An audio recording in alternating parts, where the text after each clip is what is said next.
ಭಾರತದ ಪಾಸ್ಪೋರ್ಟ್ಗೆ ಯುರೋಪ್ನಲ್ಲಿ ಕಿರಿಕಿರಿ. ಶೆಂಗನ್ ವೀಸಾ ಪಡೆಯೋಕೆ ಪರದಾಟ.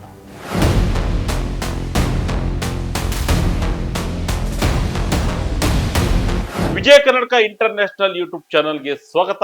ನಾನು ಶಂಕರ್ನ ಹೆತ್ತು. ನಮ್ಮೆಲ್ಲರಿಗೂ ವಿದೇಶ ಪ್ರವಾಸ ಮಾಡೋದು ಒಂದು ಕನಸು. ಆದರೆ ಆ ಕನಸು ನನಸಾಗಬೇಕಾದ್ರೆ ನಮಗೆ ಬೇಕಾದ ಪ್ರಮುಖ ದಾಖಲೆ ಅಂದ್ರೆ ಅದು ಪಾಸ್ಪೋರ್ಟ್. ಲಂಡನ್ ನಲ್ಲಿ ನೆಲೆಸಿರುವ ಭಾರತೀಯ ಸಾಫ್ಟ್ವೇರ್ ಡೆವಲಪರ್ ಒಬ್ಬರು ಭಾರತೀಯ ಪಾಸ್ಪೋರ್ಟ್ ಬಗ್ಗೆ ಹಾಕಿದ ಒಂದು ಪೋಸ್ಟ್ ಸೋಷಿಯಲ್ ಮೀಡಿಯಾದಲ್ಲಿ ಭಾರಿ ಚರ್ಚೆಗೆ ಕಾರಣವಾಗಿದೆ.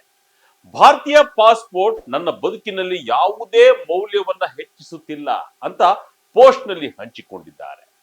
ಯಾಕೆ ಒಬ್ಬ ಯಶಸ್ವಿ ಸಾಫ್ಟ್ವೇರ್ ಇಂಜಿನಿಯರ್ ಹೀಗೆ ಹೇಳಿದ್ರು? ನಮ್ಮ ಪಾಸ್ಪೋರ್ಟ್ ಹೊಂದಿರುವವರು ಎದುರಿಸುತ್ತಿರುವ ಅಸಲಿ ಸಮಸ್ಯೆಗಳೇನು? ಯುರೋಪ್ನಲ್ಲಿ ಭಾರತದ ಪಾಸ್ಪೋರ್ಟ್ ಪವರ್ ಎಷ್ಟು? ಭಾರತೀಯರಿಗೆ ಯಾಕೆ ಸುಲಭದಲ್ಲಿ ಸಿಗಲ್ಲ ಶೆಂಗನ್ ವೀಸಾ? ಈ ಎಲ್ಲದರ ಬಗ್ಗೆ ವಿವರ ಈ ವಿಡಿಯೋದಲ್ಲಿದೆ. ಭಾರತೀಯರಿಗೆ ಬಹಳಷ್ಟು ನಿಯಮಗಳು. ಸ್ನೇಹಿತರಿಗೆ ಸರ್ಪ್ರೈಸ್ ಸಾಧ್ಯವೇ ಆಗಲಿಲ್ಲ.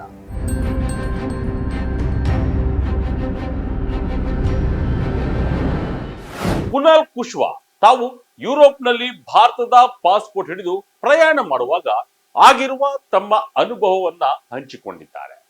ಐರ್ಲೆಂಡ್ ನಲ್ಲಿ ವಾಸ ಮಾಡ್ತಿರೋ ಅವರ ಆತ್ಮೀಯ ಗೆಳೆಯನ ಹುಟ್ಟುಹಬ್ಬವು ಕ್ರಿಸ್ಮಸ್ನ ಆಸುಪಾಸಿನಲ್ಲೇ ಇತ್ತು. ನೆಚ್ಚಿನ ಸ್ನೇಹಿತರಿಗೆ ಸರ್ಪ್ರೈಸ್ ಕೊಡೋಕೆ ಅವರು ತಕ್ಷಣ ಫ್ಲೈಟ್ ಬುಕ್ ಮಾಡಿ ನೇರವಾಗಿ ಆತನ ಭೇಟಿ ಮಾಡೋಕೆ ಪ್ಲಾನ್ ಮಾಡಿಕೊಂಡ್ರು. ಆದರೆ ಇಲ್ಲಿ ಸಮಸ್ಯೆ ಶುರುವಾಗಿದ್ದೇ ಪಾಸ್ಪೋರ್ಟ್ ನಿಂದ. ಅವರು ಟಿಕೆಟ್ ಬುಕ್ ಮಾಡುವ ಬದಲು ವೀಸಾ ವೆಬ್ಸೈಟ್ ಗಳನ್ನ ಜಾಲಾಡಬೇಕಾಯಿತು. ಕುನಾಲ್ ಈಗಾಗಲೇ ಜರ್ಮನಿಯ ಬರ್ಲಿನ್ಗೆ ಪ್ರವಾಸ ಮಾಡಿದ್ದರು. ಆದರೆ ಶೆಂಗನ್ ನಿಯಮಗಳ ಪ್ರಕಾರ ಅವರ ಹಿಂದಿನ ಪ್ರವಾಸದಿಂದಾಗಿ ಐರ್ಲೆಂಡ್ಗೆ ಹೋಗಲು ಅಗತ್ಯವಿರುವಷ್ಟು ದಿನಗಳ ವೀಸಾ ಅವಧಿ ಅವರ ಬಳಿ ಇರಲಿಲ್ಲ.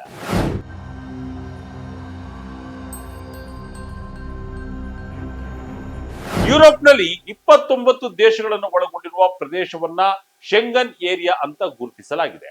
ಆ ಎಲ್ಲಾ ದೇಶಗಳಲ್ಲೂ ಪ್ರವಾಸ ಮಾಡೋಕೆ ಶೆಂಗನ್ ವೀಸಾ ಒಂದೇ ಸಾಕಾಗುತ್ತೆ.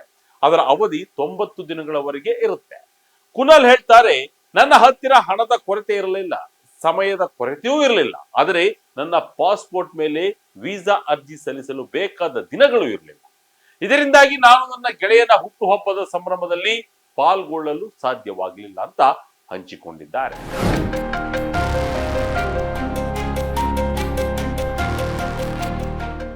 ಭಾರತೀಯರು ವಿದೇಶಕ್ಕೆ, ಅದರಲ್ಲೂ ಯುರೋಪ್ ದೇಶಗಳಿಗೆ ಹೋಗ್ಬೇಕಾದ್ರೆ ಶೆಂಗನ್ ವೀಸಾ ಪಡೆಯೋದು ಒಂದು ದೊಡ್ಡ ಯುದ್ಧವೇ ಸರಿ.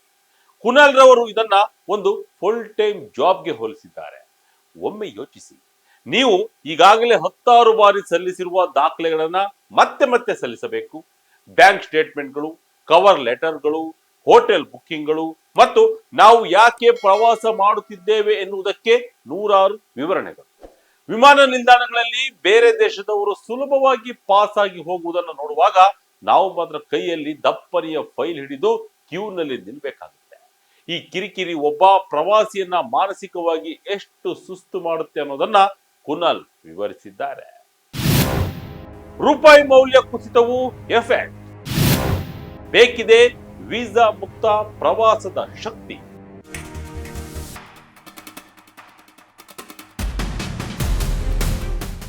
ಕುನಾಲ್ ಕೇವಲ ಪಾಸ್ಪೋರ್ಟ್ ಬಗ್ಗೆ ಮಾತ್ರ ಹೇಳಿಕೊಂಡಿಲ್ಲ. ಭಾರತದಿಂದ ಹೊರಗೆ ಕೆಲಸ ಮಾಡುವಾಗ ಅವರಿಗೆ ಕಾಡುವ ಇತರ ಆರ್ಥಿಕ ಸಾಮಾಜಿಕ ಸಮಸ್ಯೆಗಳನ್ನು ಎತ್ತಿ ತೋರಿಸಿದ್ದಾರೆ. ಮೊದಲನೇದು, ಅಂತಾರಾಷ್ಟ್ರೀಯ ಮಾರುಕಟ್ಟೆಯಲ್ಲಿ ಭಾರತೀಯ ರೂಪಾಯಿಯ ಮೌಲ್ಯ ಕುಸಿತಿರೋದ್ರಿಂದ ವಿದೇಶದಲ್ಲಿ ವಾಸ ಮಾಡ್ತಿರೋದು ಅಥವಾ ಹೊರದೇಶದಲ್ಲಿ ಓದುತ್ತಿರುವ ಭಾರತೀಯರಿಗೆ ಹೊರೆಯಾಗ್ತಿದೆ. ಎರಡನೇದು, ಭಾರತದ ಪ್ರಮುಖ ನಗರಗಳಲ್ಲಿ ಹದಗೆಡುತ್ತಿರುವ ಗಾಳಿಯ ಗುಣಮಟ್ಟದ ಬಗ್ಗೆಯೂ ಅವರು ಕಳವಳ ವ್ಯಕ್ತಪಡಿಸಿದ್ದಾರೆ. ಕುನಾಲ್ ಪ್ರಕಾರ ಮತ್ತೊಂದು ಪ್ರಮುಖ ವಿಚಾರ, ಭಾರತದ ಬ್ಯಾಂಕಿಂಗ್ ಮತ್ತು KYC ವ್ಯವಸ್ಥೆ ಇವತ್ತಿಗೂ 10 ವರ್ಷ ಹಿಂದಿನ ಮಟ್ಟದಲ್ಲೇ ಉಳಿದಿದೆ. ಸಣ್ಣ ಕೆಲಸಕ್ಕೂ ಬ್ಯಾಂಕ್ಗೆ ಭೇಟಿ ನೀಡೋದು, 10 ಸಹಿಗಳನ್ನ ಮಾಡುವುದು ಮತ್ತು ಪ್ರಕ್ರಿಯೆಗಳ ವಿಳಂಬ ಕಿರಿಕಿರಿ ಉಂಟು ಮಾಡುತ್ತಿದೆ ಎಂದು ಅವರು ಕಿಡಿಕಾರಿದ್ದಾರೆ.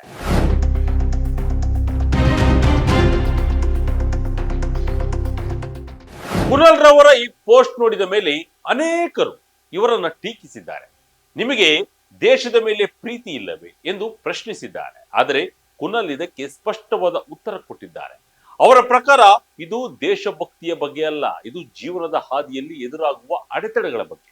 ನೀವು ಜಾಗತಿಕ ಮಟ್ಟದಲ್ಲಿ ಕೆಲಸ ಮಾಡುವಾಗ ನಿಮ್ಮ ಪಾಸ್ಪೋರ್ಟ್ ನಿಮ್ಮ ಸಮಯವನ್ನ ಮತ್ತು ಮಾನಸಿಕ ನೆಮ್ಮದಿಯನ್ನ ಕಬಳಿಸುತ್ತಿದ್ದರೆ ಅದು ದೊಡ್ಡ ಸಮಸ್ಯೆ ಅಂತ ಹೇಳಿದ್ದಾರೆ.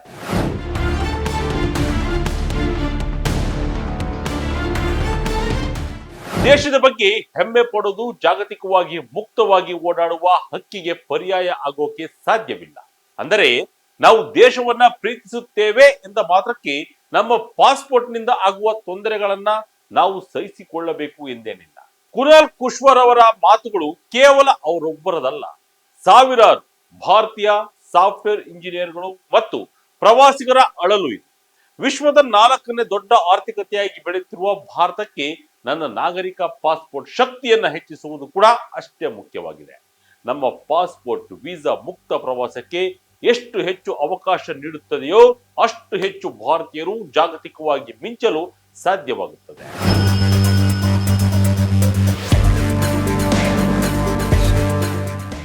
ನೀವು ಕೂಡ ವಿದೇಶಕ್ಕೆ ಹೋಗುವಾಗ ಇಂತಹ ವೀಸಾ ಸಮಸ್ಯೆಗಳನ್ನ ಎದುರಿಸುತ್ತೀರಾ? ಕಮೆಂಟ್ ಮಾಡಿ ನಿಮ್ಮ ಅನುಭವ ಹಂಚಿಕೊಳ್ಳಿ. ಇದಾಗಿತ್ತು ಈ ಕ್ಷಣದ ಇಂಟ್ರೆಸ್ಟಿಂಗ್ ಸ್ಟೋರಿ. ಇದೇ ರೀತಿಯ ಸ್ಟೋರಿಗಾಗಿ Vijaya Karnataka international YouTube channel, Facebook channel follow ಮಾಡ್ತಾ ಇರಿ. ಧನ್ಯವಾದಗಳು.